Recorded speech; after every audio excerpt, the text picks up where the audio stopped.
그날 아침이었어요. 당신 아들 창밖엔 가을 은행에 햇살이 갔던 거 비쳐들었지만 제 마음은 알고 계셨어요? 어쩐지 불안했죠.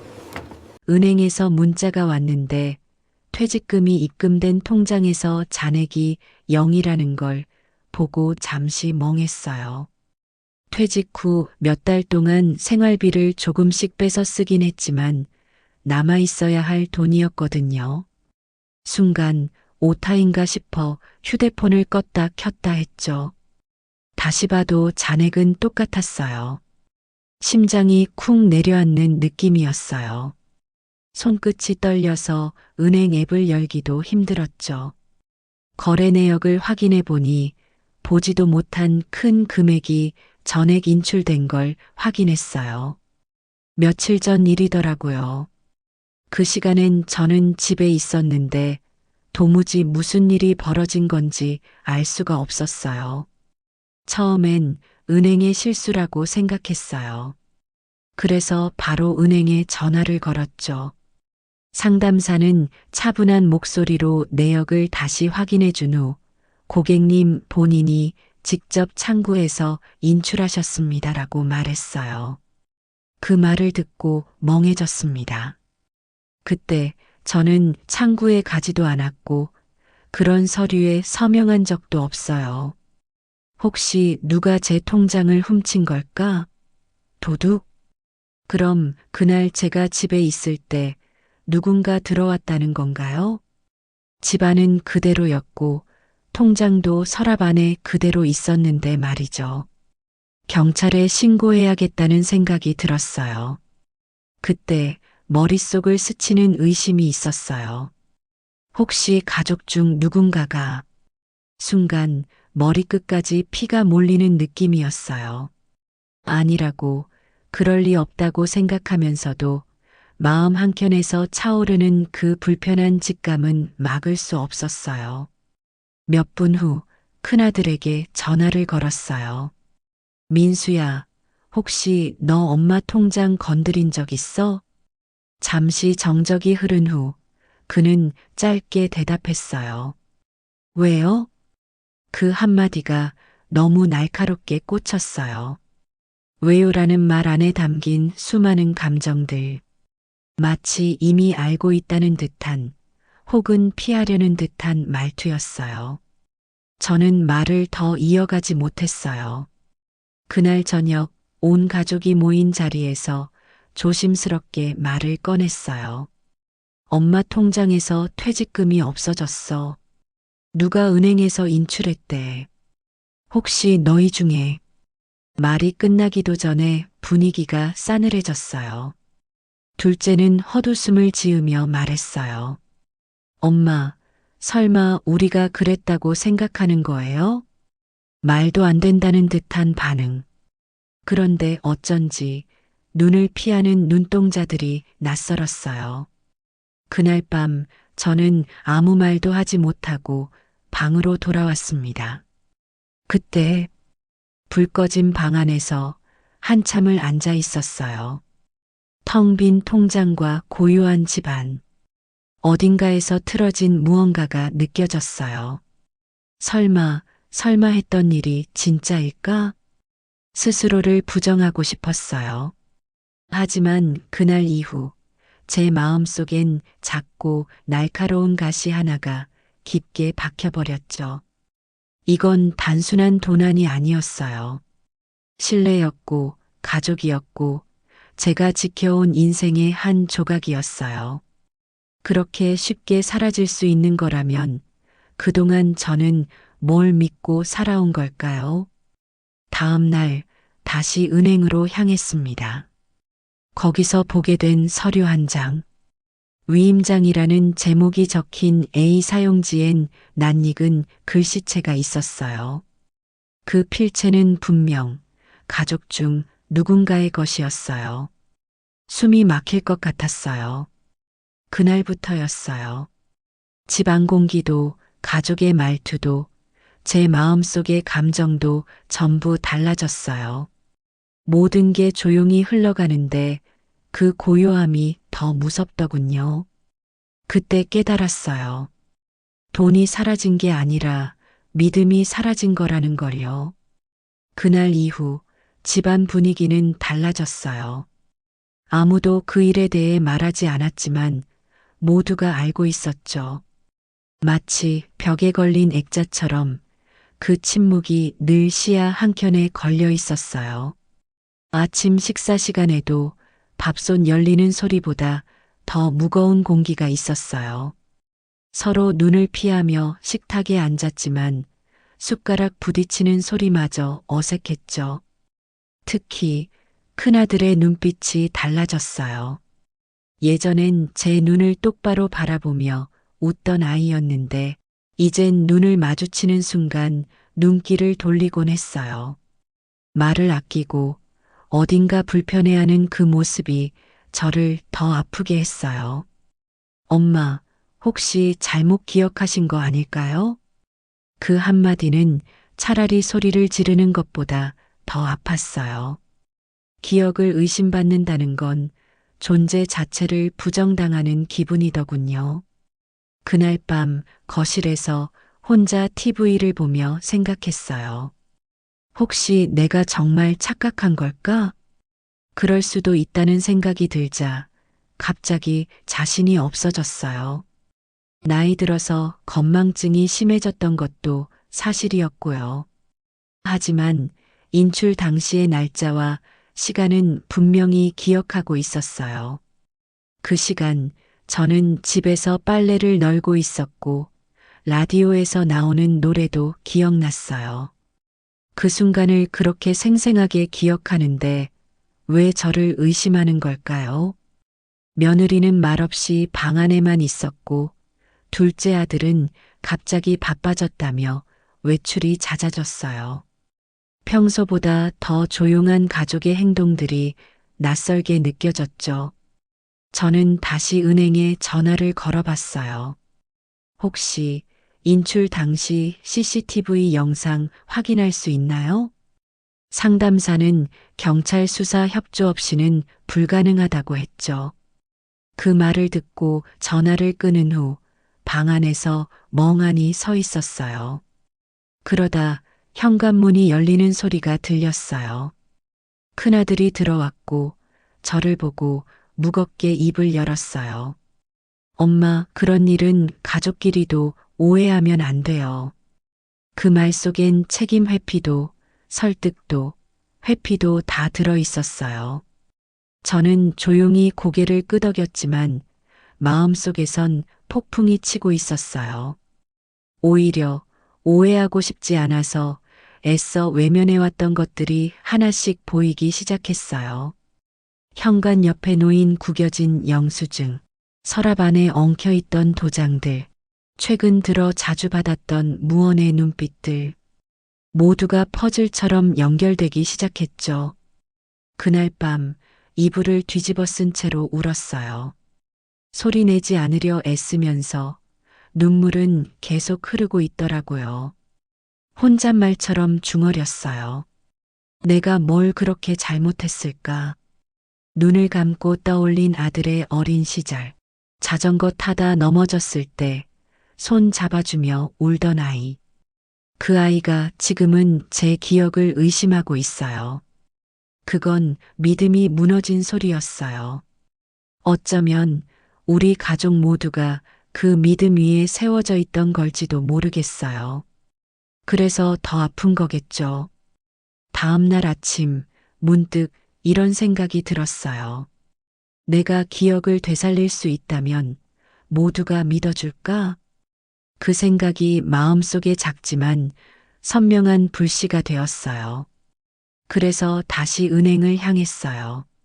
이야기의 실마리는 아직 그곳에 남아있을 것 같았거든요. 그날 이후 제 마음엔 깊은 안개가 내려앉았어요. 기억이 흐릿해졌다고 말한 건 아들이었지만 진짜로 흐려진 건 그날부터 제 안에 있던 확신이었죠. 머리카락을 감았는지 전기밥솥을 껐는지 물은 마셨는지조차 헷갈릴 때가 늘었어요. 자꾸만 기억을 의심하게 되자 제 자신도 의심스러워졌어요. 몇 번이나 방 안을 서성이다 문득 멈춰 섰어요. 거울을 봤는데 낯선 사람이 저를 보고 있었어요. 얼굴은 분명 제 얼굴인데 표정도 눈빛도 너무 낯설더군요. 내가 진짜 그 돈을 찾았던 걸까? 혹시 내가 잊은 건 아닐까? 그런 생각이 들자 손끝이 차가워졌어요. 스스로를 믿지 못하는 그 공포, 그건 외부의 의심보다 훨씬 잔인했어요. 냉장고를 열었는데 며칠 전 먹다 남긴 반찬이 그대로 있었어요. 날짜는 분명 지났고 냄새도 났지만 그것조차 잊고 있었다는 게 두려웠어요. 이러다 나 치매라도 오는 걸까? 그 생각이 들자 온몸이 떨리기 시작했죠.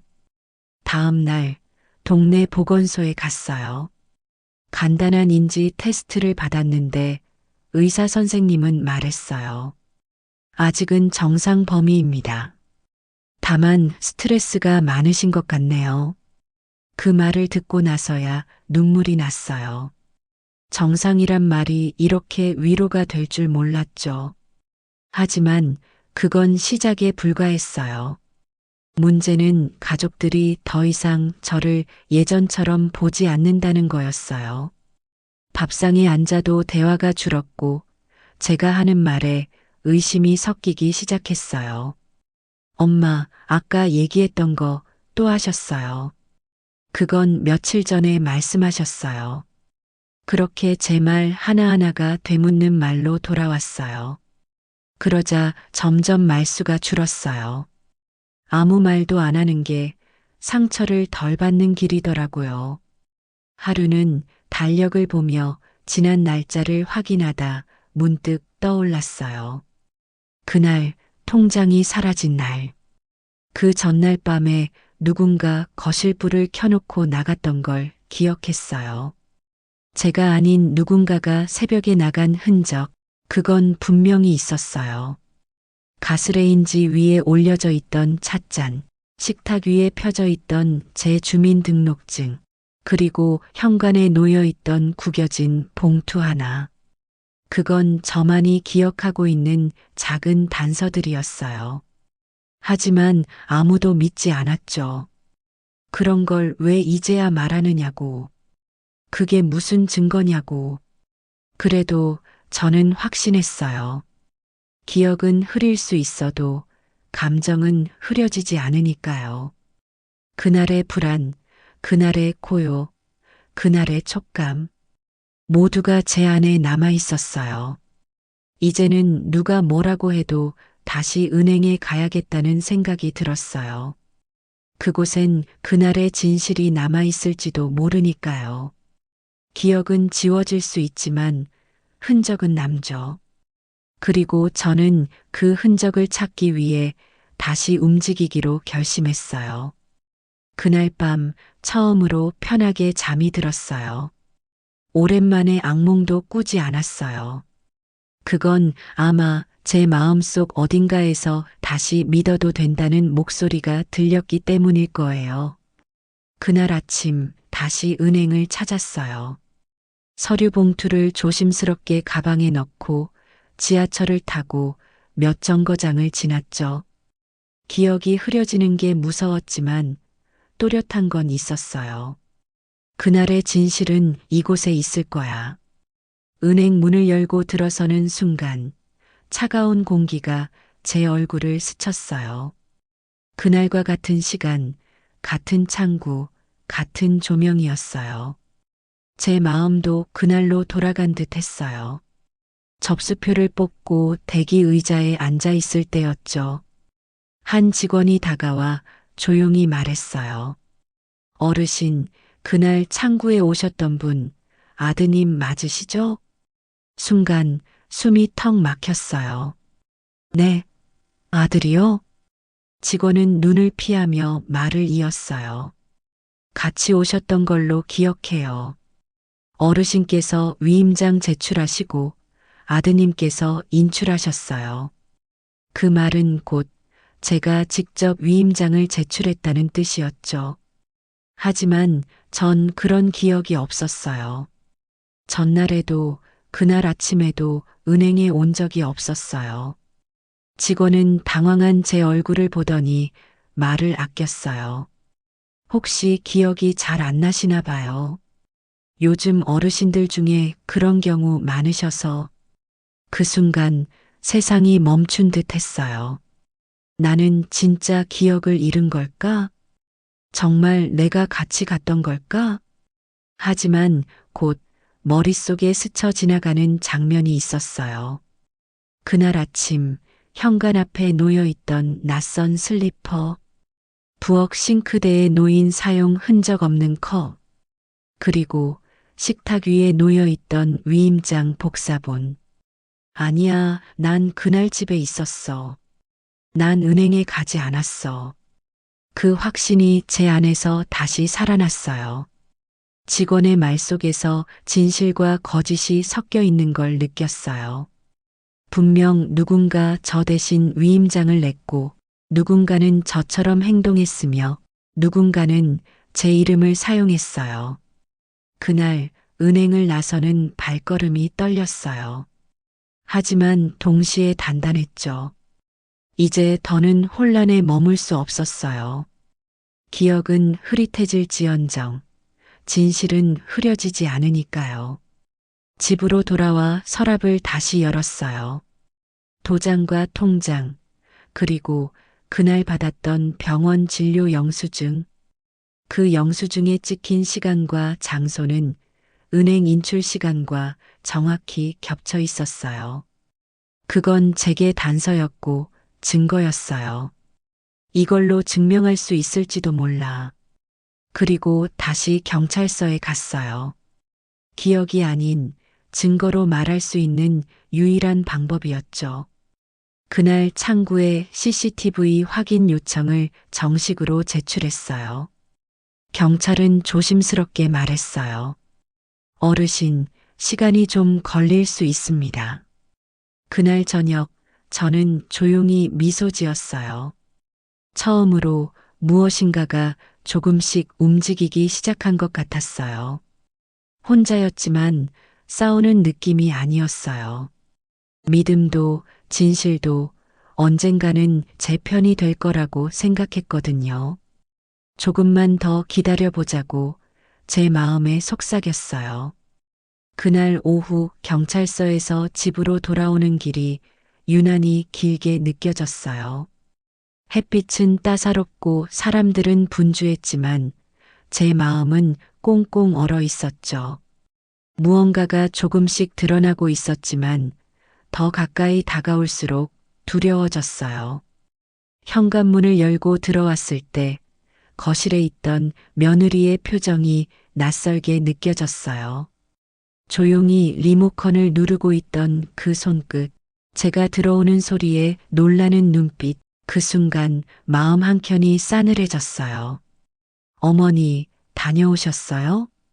자연스러운 인사였지만 왠지 모르게 연극 같았어요. 그녀는 제가 어디 다녀왔는지도 묻지 않았고 눈을 마주치지도 않았어요. 그날 밤 잠이 오지 않아 부엌에 물을 마시러 나갔어요.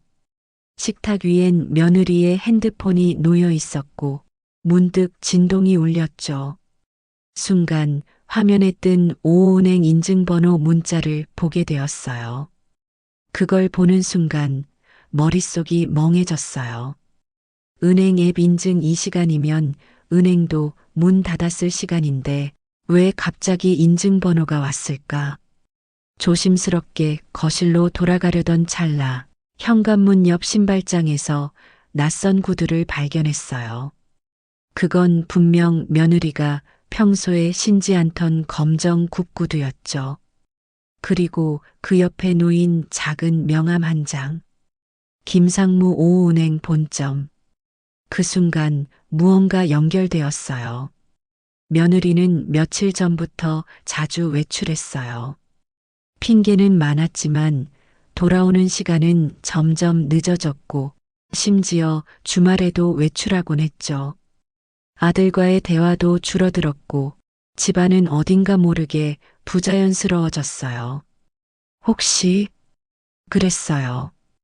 혹시 며느리가 생각하기조차 싫은 상상이었지만 점점 조각이 맞춰졌어요. 통장에서 돈을 뺄 수 있었던 사람, 도장과 통장을 손에 넣을 수 있었던 사람, 위임장을 흉내낼 수 있었던 사람. 그건 집안에 있는 사람이었어요. 그날 밤 몰래 서랍을 뒤졌어요. 서류 사이에서 찾은 건 위임장 복사본이었고 놀랍게도 그 하단엔 며느리의 서명이 희미하게 남아 있었어요. 그 서명은 며느리의 필체와 너무도 흡사했죠. 무릎이 휘청했어요. 믿고 싶지 않았어요. 하지만 눈앞에 있는 건 더 이상 부정할 수 없는 증거였어요. 왜 그런 짓을 했을까? 생각이 많아졌어요. 혹시 생활비가 부족했을까? 혹시 아들에게 무슨 일이 있었을까? 모든 감정이 뒤엉켰어요. 분노보다 더 컸던 건 배신감이었어요. 함께 밥을 먹고 함께 웃던 그 사람이 내 돈을, 내 이름을, 내 기억을 속였다는 사실. 그날 밤 저는 아무도 없는 부엌에 앉아 가만히 식탁을 바라봤어요. 찻잔 속 물이 식어가는 소리조차 들릴 정도로 조용했어요. 그리고 혼잣말처럼 말했죠. 내가 그렇게 만만했나? 눈물이 뺨을 타고 흘렀지만 그건 슬픔이 아니라 다시는 속지 않겠다는 다짐이었어요. 그 순간 제 안에서 무언가가 깨어났어요.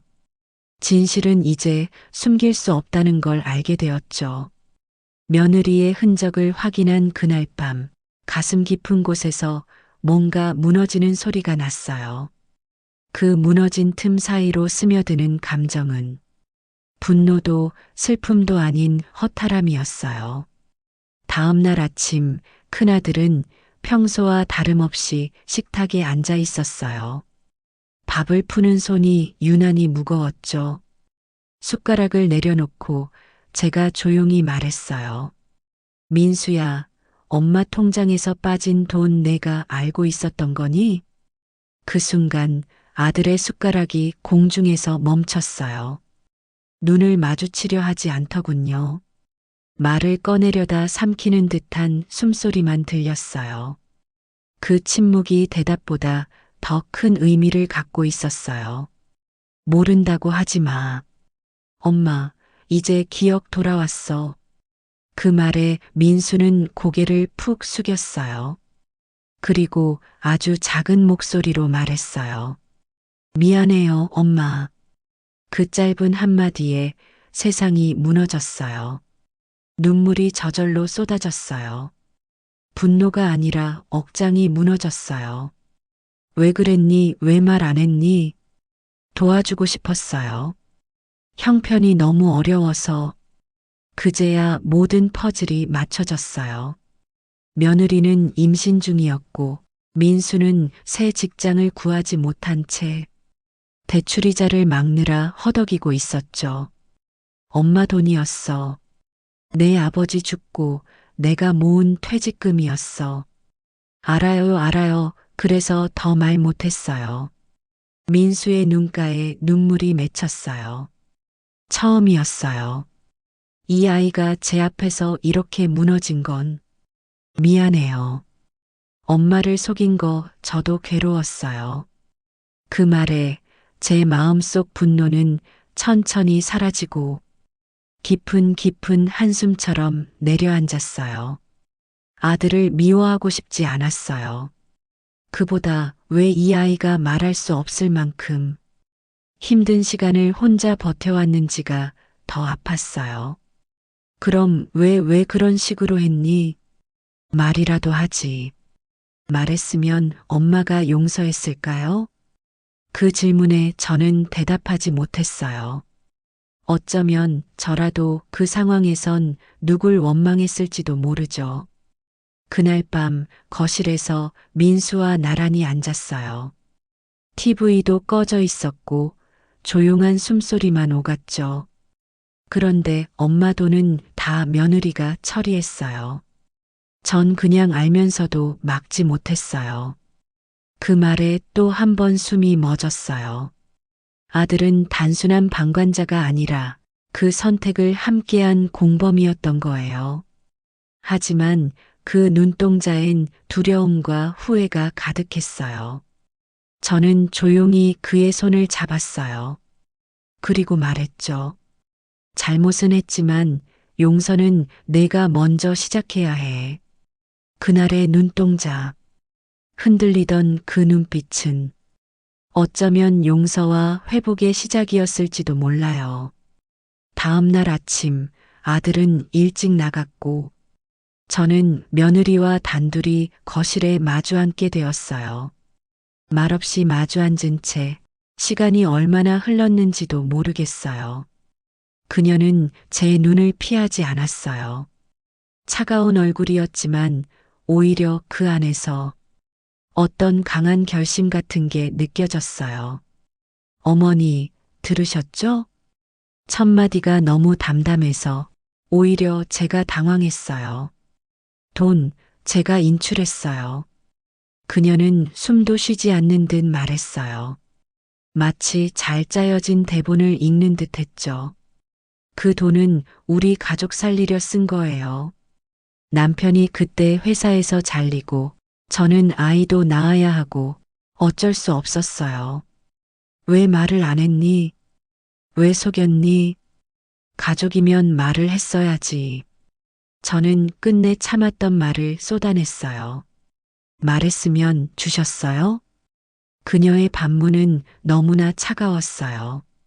어머니, 우리 처음부터 그렇게 가까운 가족이었나요? 그 말은 제게 비수가 되어 꽂혔어요.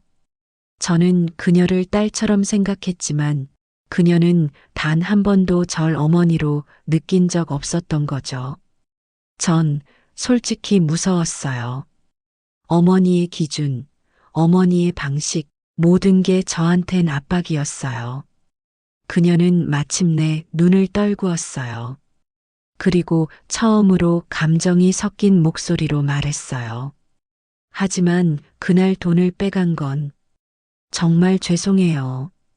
그 말 속엔 여러 감정이 뒤엉켜 있었어요. 죄책감, 자책, 그리고 묘한 자존심까지. 저 어머니 통장에 다시 넣을게요. 돈은 아직 있어요. 쓰지 않았어요. 그 말에 머릿속이 하얘졌어요. 뭐라고? 그날 그냥 겁이 나서 그저 제 손에 한번 쥐어보고 싶었어요. 그게 우리 가족의 마지막 희망 같았거든요. 그녀는 가방을 열어 도장과 통장, 그리고 두꺼운 현금 봉투를 꺼냈어요. 이거 어머니 거예요. 그동안 매일 죄책감 때문에 숨도 못 쉬었어요. 그 순간 며느리의 얼굴은 그동안 한 번도 본 적 없는 표정을 하고 있었어요. 처음으로 그녀가 한 인간으로 보였어요. 저는 조용히 그 봉투를 받았어요. 손끝이 떨렸지만 가슴속에서 아주 작게 덜컥하는 소리가 났어요. 용서도 분노도 아닌 단지 인생의 무게 같았어요. 그녀는 고개를 숙였고 저는 고개를 들었어요. 다시는 이런 일 없도록 해. 그 말이 저도 모르게 나왔고 그녀는 조용히 고개를 끄덕였어요. 그날의 대화는 어쩌면 우리 둘 사이 처음이자 마지막 솔직한 대화였는지도 몰라요. 모든 게 명확해졌지만 모든 게 예전으로 돌아갈 순 없었죠. 진심은 무표정 속에 숨어 있었고 용서는 생각보다 먼 곳에 있었어요. 하지만 시작은 되었어요. 그리고 그게 어쩌면 가장 큰 변화였죠. 며느리의 고백 이후 며칠 동안 집안은 고요했어요. 마치 큰 태풍이 지나간 뒤처럼 모든 것이 정지된 듯한 느낌이었죠. 하지만 저는 편해지지 않았어요. 모든 진실이 드러난 줄 알았지만 어딘가 퍼즐한 조각이 비어 있는 느낌이었어요. 그리고 그것은 아주 사소한 데서 시작되었어요. 어느 날 우연히 부엌 서랍을 정리하다 낡은 봉투 하나를 발견했어요. 겉면엔 붉은 펜으로 적힌 이름. 이영숙. 그건 제 이름이 아니었어요. 그렇지만 너무 낯익은 글씨였죠. 며느리의 손글씨. 봉투를 열어보니 그 안엔 작은 수첩이 있었고 그 속엔 누군가의 은행 계좌번호 그리고 몇 차례의 입금 내역이 적혀 있었어요. 계좌 이름은 이영숙, 수첩 뒤쪽엔 날짜와 금액 그리고 김상무란 이름이 반복되어 있었어요. 김상무 은행 며느리. 모든 단어들이 하나로 이어졌어요. 그는 단순한 지인이 아니었어요. 그는 며느리의 누군가였어요. 충격이 너무 커서 숨이 가빠졌어요. 며느리는 단순히 돈을 숨긴 게 아니었어요. 그 돈은 어디론가 흘러가고 있었고 그 끝에는 또 다른 인물이 있었어요. 그날 밤 아들에게 조심스레 수첩을 보여줬어요. 처음엔 놀라더니 얼굴이 창백해졌어요. 엄마, 이건 예전에 아내가 창업 자문 받는다고. 그 말 끝을 흐리는 아들의 입술이 떨리고 있었어요. 근데 왜 아직도 돈을 보내고 있었던 거야? 제 말에 아들은 할 말을 잃었어요. 며느리는 다음 날 말없이 집을 나갔어요. 그리고 돌아오지 않았어요. 며칠 뒤 아들은 경찰서에서 며느리 명의로 된 비밀 계좌가 있다는 사실을 들었어요.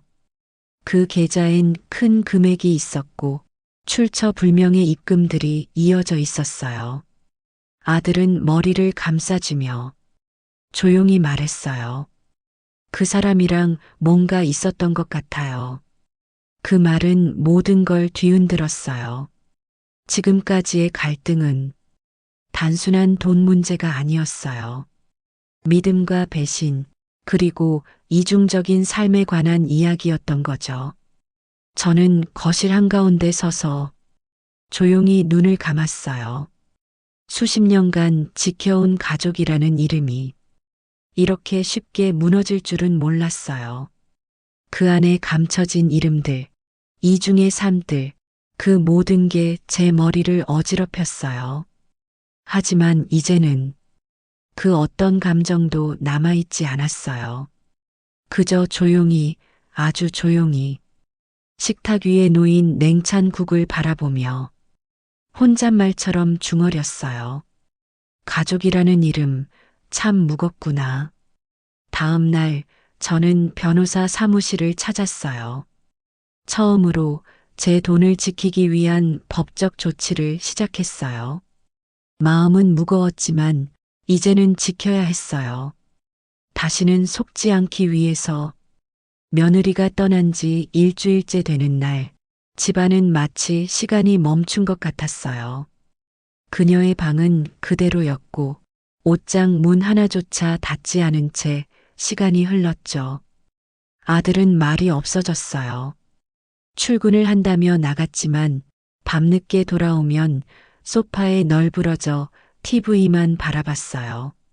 마치 현실이 아닌 화면 속에서만 안정을 찾으려는 듯 했죠. 저는 조용히 집안을 정리하기 시작했어요.